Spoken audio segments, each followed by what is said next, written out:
Hello বন্ধুরা, simply সমাজ ব্লগে তোমাদের সবাইকে অনেক অনেক স্বাগত। তোমরা কেমন আছো? আশা করি ভালো আছো। আমিও ভালো আছি। রান্না করছিলাম তো হঠাৎ করে মনে পড়লো আজকে প্রেশারের গুলিটা খাইনি সকালবেলা, তো ওষুধটা খেয়ে নিলাম। খেয়ে দিয়ে আবার যাচ্ছি রান্নার কাছে। আজকে সকালবেলা রেখেছিলাম কিছু খয়রা মাছ, আর খয়রা মাছটা আমার কাছে ভালোই লাগে ফুলকপির আলু দিয়ে রান্না করলে পরে।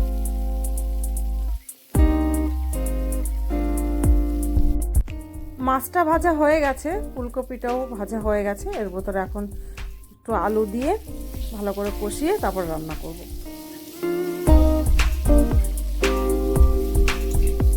আজকে একটু ভাবছি বাজারের দিকে যাব, পার্লারে যাব। তার জন্য আজকে একটু তাড়াতাড়ি রান্না বসিয়ে দিয়েছি। অবশ্য ডাল ভাজা দুটো হয়ে গেছে, এখন শুধু মাছের তরকারিটা করলেই আমার রান্না শেষ হয়ে যাবে।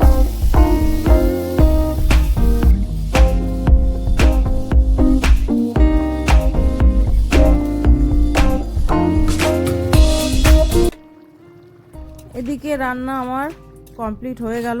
স্নান টান করে আমি খেতে বসে গেছি, আর খাওয়া দাওয়া শেষ করে একটু বিশ্রাম করে তারপরে যাব পার্লারের দিকে।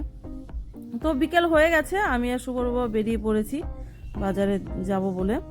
আবার শুভর বাবা গিয়ে অঙ্কুশটা আবার একটু ফাজলামি করলো, বললো চল বন্ধু বাড়ি যাবি নাকি। তারপরে আমরা বেরিয়ে পড়েছি এখন, আর চলে এসেছি আমরা পার্লারে। এই পার্লারটা বেশ অনেক বছর ধরেই হয়েছে। আমি এই নিয়ে দুবার হলো। এটা আবার দোতলার উপরে যেতে হয়, আর আমার দোতলার উপরে উঠতে খুব কষ্ট হয়, সিঁড়ি দিয়ে পায়ের ব্যথাটা শুরু হয়ে যায়। যেন কষ্ট মষ্ট করে তো উঠলাম।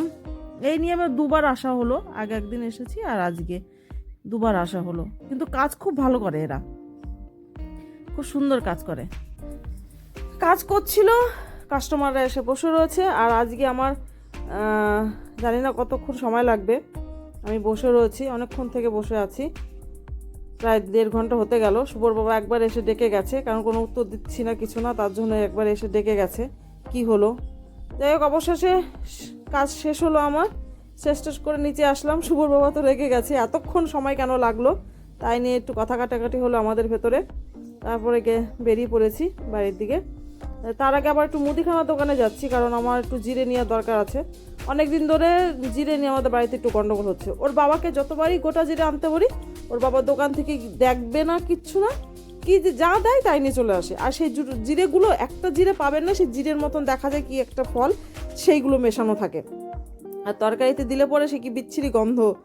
তাই এই দোকানটা বেশ গোটা জিরেগুলো বেশ ভালো আছে। তো আমি আবার নিয়ে নিলাম 200 গ্রাম। শুধু তাই না, আরও কিছু জিনিস নিয়ে নিলাম। নিয়ে এটি আমরা চলে এসেছি বাড়িতে।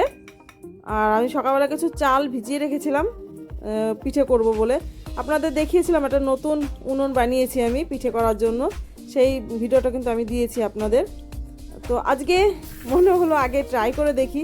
আর আমার এই প্রথমবার পিঠে বানানো সাঁচের। তো জাল কিন্তু বেশ ভালোই উঠছে, দেখেন আপনারা, খুব সুন্দর, কিন্তু ছোট্ট কাট্টার ভেতরে হয়েছে, খুব সুন্দর হয়েছে উনুনটা। আর এদিকে শুভর বসে আছে গরম গরম পিঠে খাবে বলে, সাঁচের পিঠে। জলির মাও এসেছিলো, জলির মা আমি গল্প করতে করতে একটু করলাম।